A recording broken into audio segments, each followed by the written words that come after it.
دین کے بنیادی 3 عقائد ہیں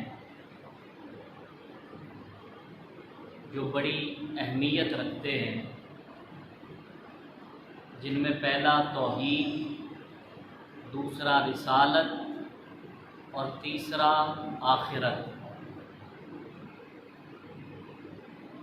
توحید اسلام کی بنیاد ہے،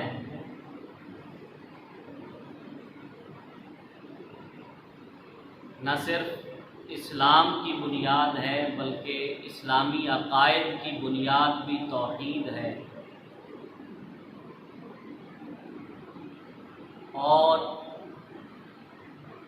آخرت کے حوالے سے قرآن مجید میں 1000 سے زائد آیات نازل ہوئی۔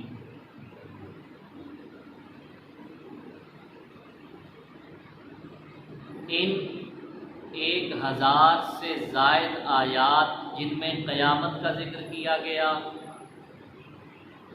قیامت کے بعد کا ذکر کیا گیا، جنت و دوزخ کا ذکر کیا گیا،